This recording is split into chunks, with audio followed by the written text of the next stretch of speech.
Il était une fois une belle princesse appelée Maria qui pourrait répondre à toutes les énigmes.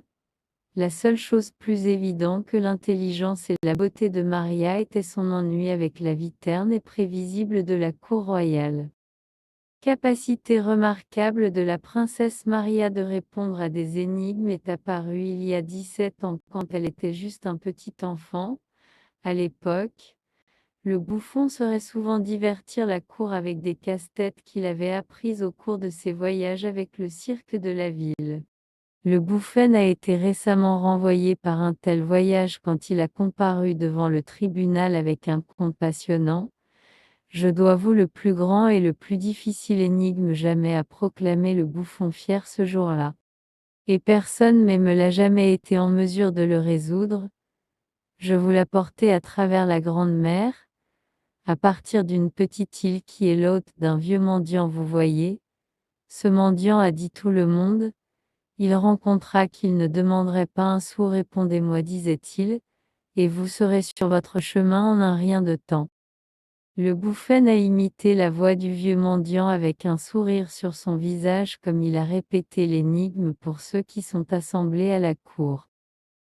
Je suis grand comme un château, mais léger que l'air une centaine d'hommes et leurs chevaux ne peut pas me déplacer que suis-je? La cour remplie de chuchotements indiscernables, puis étouffée lentement dans le menton caressant la méditation.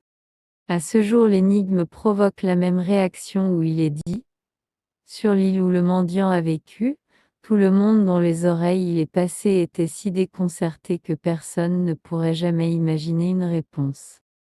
Quand une personne ne pouvait pas arriver à la réponse à l'énigme, il ou elle donnerait le mendiant une pièce de monnaie de leur poche.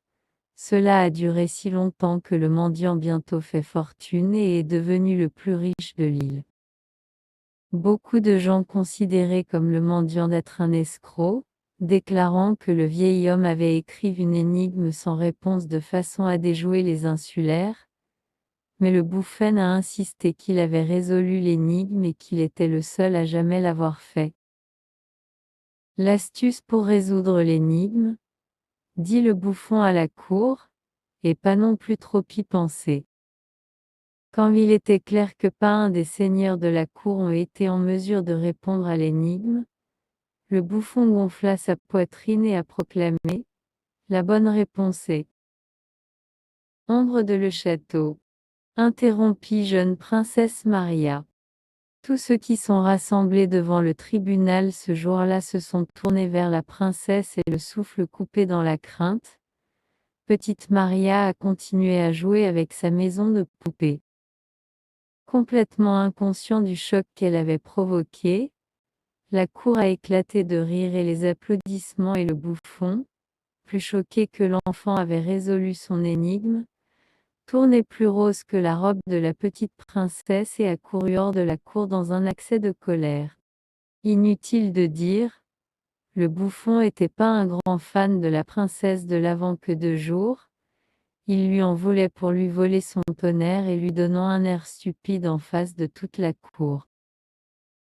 Parole de talent de la princesse répartie dans tout le royaume pour les terres les plus lointaines, et peu de temps après elle a célébré son 20e anniversaire. Le roi était désireux de trouver sa fille un prétendant, et il y avait beaucoup de prétendants. Le problème était que Maria a trouvé la plupart des ducs, seigneurs et nobles, très ennuyeux en effet, et surtout, elle les trouva prévisibles. Un jour, Maria dit à son père, « Je veux me marier avec quelqu'un que je l'aime vraiment. Je vais seulement accepter de se marier l'homme qui peut poser une énigme que je ne peux pas répondre. » Maria a expliqué à son père qu'un tel homme saurait égayer son monde en ajoutant l'élément de surprise et d'excitation. Il saurait vraiment gagner mon cœur avec ses cerveaux et sa nature vive, dit la jeune princesse. Et donc le défi a été créé et un défi qu'il était, pour tout prétendant qui pose une énigme que la princesse était en mesure de répondre, serait enfermé dans les cachots du château, Le roi a estimé qu'un tel défi serait scier seulement les meilleurs et les plus déterminés de prétendants, au fil du temps.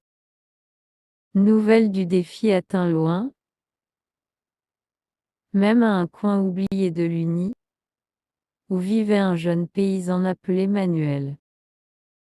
Le jeune paysan était très vif sur les défis, et comme il avait toujours été intrigué par la princesse, il a décidé de se rendre au château, de poser une énigme et de gagner son cœur. Les gens de la ville pensaient que Manuel était fou, que tout le monde savait que le donjon du roi était déjà à moitié plein d'hommes distingués qui avaient échoué à trouver une énigme que l'habile princesse ne pouvait pas répondre. Ils admiraient son courage, mais tous étaient convaincus que le jeune homme se retrouverait dans le donjon comme tant d'autres avant lui. Manuel n'a prêté aucune attention aux gens de la ville. Il était trop intéressé à rencontrer la belle princesse, et il a aussi été fasciné par son ennui et ne pouvait pas comprendre comment une personne pourrait être si désintéressée quand il y avait tant de beauté dans le monde. Il n'a pas d'importance pour le jeune paysan qu'il avait aucune énigme de poser à la princesse. Il suffit de mettre hors de son voyage, confiant qu'il serait pensé à quelque chose le long du chemin. Manuel parcourut pour une distance telle que le temps perdut tout sens. Bien que le voyage était ardu, alors que cela peut casser même l'esprit de l'homme le plus fort, Manuel marchait sur béatement, rencontrait la beauté et l'intrigue à chaque pas. Il a été submergé par la symphonie des grands fleuves, les chants des créatures des bois, et le sifflement du vent dans les arbres tout autour. Il a joué à cache-cache avec les animaux dans les chemins. Il traversa, et il a toujours arrêté de remarquer comment chaque coucher de soleil était différente de la dernière. Le Manuel a obtenu près du château. Moins il comprenait la princesse, il se sentait désolé pour une personne qui ne pouvait pas être étonnée par le monde, en toute sa beauté et d'émerveillement. Il ne pouvait pas voir comment quelqu'un pourrait être percé dans un tel monde. Le château bientôt apparut sur l'horizon, et encore Manuel eut aucune énigme pour la princesse. Mais quelque chose de très étrange est arrivé ce soir-là, quand le jeune paysan se mit à cuire son dîner de sanglier. Comme il avait ouvert le ventre de l'animal, il a remarqué qu'il y avait une grenouille à l'intérieur. Vera ne mange pas de grenouille, pensa Manuel, et à peine avait cette pensée produite, puis la grenouille bondit hors de l'asangli et ventre et espérait loin dans la forêt. Manuel trouvait cela très drôle en effet. Il rit et rit à lui-même, et il n'a pas arrêté de rire jusqu'à ce qu'il réalise qu'il pourrait utiliser cette étrange apparition pour former une énigme pour la princesse. Une fois arrivé au château le lendemain, Manuel a laissé le temps de manger et de se reposer. Il a été donné de beaux vêtements à porter et ensuite emmené dans les quartiers de la princesse à être introduit. Elle était encore plus belle et exceptionnelle que lui avait prédit, et son salut apathique mais attachant de gauche Manuel abasourdi. Le jeune paysan voulait tous les cieux qu'elle ne serait pas en mesure de répondre à son énigme car il voulait désespérément de passer autant de temps avec elle que possible, peut-être même l'épouser. Manuel avança, rassemblant toute sa confiance, et a prononcé son énigme à la princesse Maria. Je me suis installé votre faim, mais omis de régler ma propre scène, sauter loin dans une course trop tard pour un ventre pour crever ou gémir à ce cas étrange que suis-je. Princesse Maria était sans voix. Elle ne pouvait tout simplement pas travailler sur ce jeune. Manuel parlait de la grenouille. Il avait vu la nuit précédente. Son esprit se précipitait çà et là. Il était la première fois que Maria n'a pas été en mesure de répondre une énigme tout de suite. Mais elle a refusé d'être ridiculisée par ce niais gras, beaucoup moins l'épouser. La princesse dit Manuel, merci pour votre énigme, mon bon monsieur. Permettez-moi de vous inviter à séjourner dans notre château pour 3 lunes afin que je puisse réfléchir sur cette grande question. Manuel avait rien contre, appréciant le luxe offert par son hôte royal et facilement accepté l'offre, confiant qu'aucun nombre de lunes accorderait la connaissance princesse de la survenance étrange qu'il avait été témoin lors de son voyage. La princesse a immédiatement su qu'elle ne serait pas en mesure de répondre à l'énigme, et ainsi elle a décidé qu'elle aurait à venir avec un plan pour déjouer Manuel. Il n'a pas fallu longtemps pour Maria venir avec un tel plan. Elle était, après tout, une princesse de beaucoup d'esprit. Maria a eu sa plus belle dame de compagnie à envoyer à la chambre de Manuel. Son nom était Lydia et elle a reçu la tâche de faire Manuel tomber en amour avec elle et lui d'en tromper en lui disant la réponse à sa énigme. De cette façon motivée princesse Maria, non seulement il semble comme si je résolus l'énigme en seulement 3 lunes, mais Manuel va perdre intérêt pour moi d'épouser parce qu'il sera trop distrait par Lydia. Mais en dépit de ses meilleurs efforts pour lui plaire, Manuel a eu peu d'intérêt à Lydia, il ne jouit de sa compagnie et le vin qu'elle lui offrait. Mais il ne pouvait pas arrêter de penser à la princesse Maria, il ne tenait pas pour les jours à passer, comme il était sûr que lui et la princesse pourraient apprendre beaucoup les uns des autres. En fait, Manuel était convaincu qu'il ferait un beau couple effet. Lorsque Lydia retournait sans réponse à l'énigme, Maria a été bouleversée. Le lendemain soir, elle a envoyé une seconde dame d'honneur dont le nom était Carmen et cette fois, elle a également envoyé un mélange fort de vin, mais Carmen également retournait sans la réponse à l'énigme.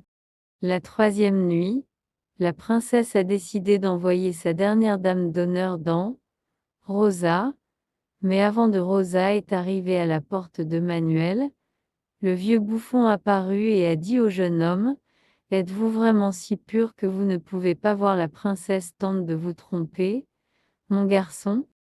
Même si elle est contre les règles pour que vous ayez de telles visites, la princesse envoie ses dames dans la tente afin qu'ils puissent trouver la réponse à votre énigme.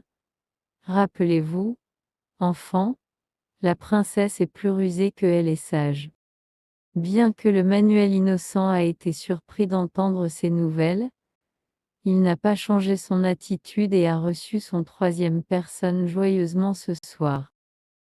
Rosa a apporté avec elle un livre de poésie et une cruche de vin fort. Manuel écoutait les poèmes et but un peu de vin, mais il ne devait pas se laisser berner. Avant Rosa à quitter ce soir, Manuel lui a donné une fausse réponse à son énigme, et il a également gardé le petit livre de la poésie comme une preuve d'un comportement malhonnête de la princesse. Si cela est la façon dont elle souhaite se comporter, pensa Manuel que je vais battre la princesse à son propre jeu.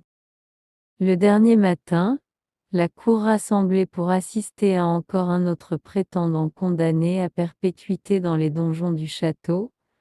Manuel était seul dans le centre de la cour et a attendu jusqu'à ce que la princesse est arrivée. « Votre question a diverti mes pensées pendant 3 jours maintenant, » dit la princesse dans sa meilleure voix ouatie, « et je vous suis reconnaissant pour cela. Cependant, je suis désolé de dire que la réponse à votre énigme est clairement que les choses étranges se produisent dans la nature et que lors de vos voyages vous est arrivé de tomber sur un lièvre qui avait mangé une sauterelle. Par conséquent, la réponse est: je suis une sauterelle. » Manuel sourit. Une grande tentative, princesse, dit-il comme il a tiré un livre de poésie de Rosa de sa poche, mais je ne crois que quelqu'un vous a donné la mauvaise réponse. Les sourcils de la princesse atteints les cieux et Rosa instantanément se sont évanouis dans la honte, suivis par Lydia et Carmen qui se sont également donné l'écart par des évanouissements. La cour était dans le tumulte de ce qu'il correctement perçoit comme un cas de tricherie contre la mauvaise Manuel. À la princesse à tenter de tromper ce jeune homme, vint une voix accusatrice de la foule. Avez-vous été l'envoi de vos dames dans l'attente de sorte que vous pourriez apprendre la réponse à l'énigme, a crié un autre. Mais le manuel Kindred bientôt calmé la foule et adressé à la princesse une fois de plus. Ne vous inquiétez pas, la princesse, je ne veux pas me marier avec toi, sauf si vous partagez un tel désir. Au lieu de cela, je vais vous poser une autre énigme. Si vous répondez correctement, laissez-nous d'accord que je vais sur mon chemin et de ne jamais vous ennuyer de nouveau. Mais si vous ne parvenez pas à répondre à ma deuxième énigme, alors vous devez libérer tous ceux que vous avez emprisonnés dans vos donjons. Princesse Maria était rouge de colère aux nerfs de la paysanne. Il avait déjà fait un fou de lui en face de toute la cour, de l'exposer comme un tricheur. Son souhait que maintenant était de l'avoir emmené par ses gardes.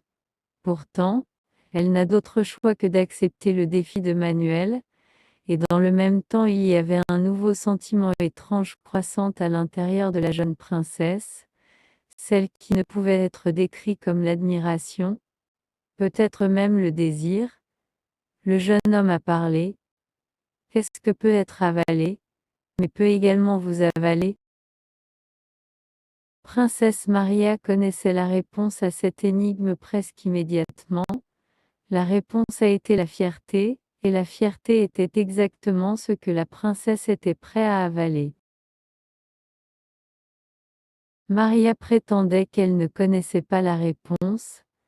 Elle prétendait cela pour que Manuel ne voulait pas quitter le château, et elle a ordonné à la fois que tous ses prétendants précédents soient libérés, puis elle a dit Manuel qu'elle ne partage en effet dans son désir de se marier. En entendant cela nouvelle, toute la cour a éclaté en applaudissements, applaudissements et acclamations à la libération des prisonniers et le mariage imminent de leur princesse à un tel prétendant digne. Vous voyez, la princesse Maria était assez sage pour comprendre que Manuel pourrait lui fournir plus d'émerveillements et de surprises qu'elle n'a jamais pensé possible, et elle savait que tout homme qui a réussi à la déjouer était certainement digne de son amour.